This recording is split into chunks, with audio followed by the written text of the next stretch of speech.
so you found the perfect house, right? It just hit the market, you really want it, and you're willing to pay full asking price. Sounds like a done deal, right? Well, probably not. Real estate expert John Adams joins us now with more on that. John, good morning. How are you today?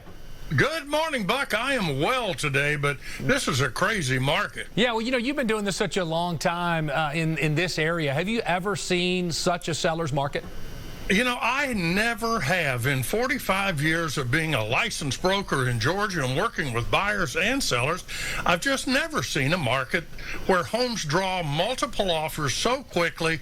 The issue is not too little, the issue is too little supply and way too much demand, and I don't see that changing anytime soon. So the buyer's got to do something to stand out to the seller, I guess, is there's got to be strategies involved, and I know you have some points that might help people who are looking for homes. So let's just go down the list right here. I know number one, you say make your offer all cash with no loan contingency. How can you do that?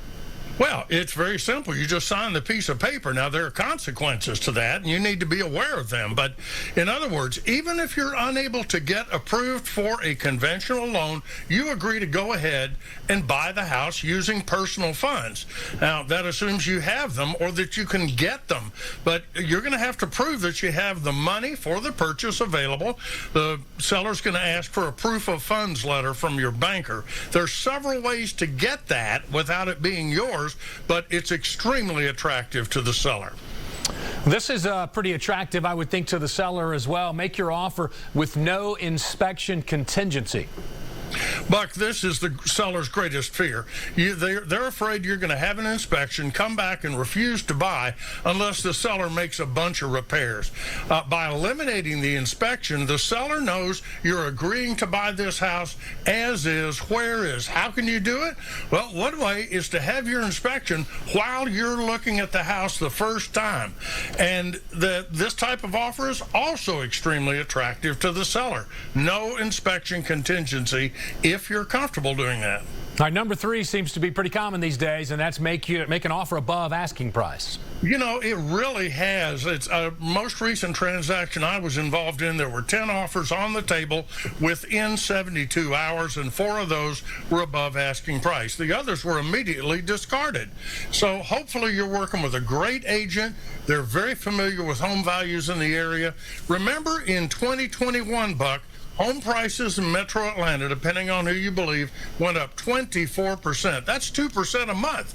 So if you're looking at a $350,000 house, you offer 20 grand above the asking price, that value would have been made up in less than 3 months. Now, I know we can't expect that level of appreciation going forward, but no one expected last year either. All right, money talks. Number 4, you say make a very large earnest money deposit. Define very large. Again, sellers fear that a buyer is going to try to find a way to back out of the deal. If every time I made a mistake it only cost me $2,000 to get out of it, I'd be perfectly happy in many cases. But if you put down $20,000 cash as earnest money, the seller knows you're very serious. And if you put down $50,000 in earnest money, the seller is going to be ecstatic. Just make sure this is the house you want. Almost out of time here. Your last one's the Hail Mary, which is to write a love letter to the seller. Follow that up with your bottom line here, John. You know, the key here is that some agents insist a personal letter to the sellers begging for consideration is going to tug at their heartstrings. That assumes that the seller has a heart, and in my case, they usually don't. So the bottom line here is, you've heard it before, money speaks louder than words. Find a way to get your financial ducks in a row before you go house hunting. Buck, next time we visit, we'll look at several ways to essentially pay cash for the house, even though you've got no money up front. That'll be a trick. Yeah, that sounds pretty interesting. John, you're going to stick around for a bit too, right?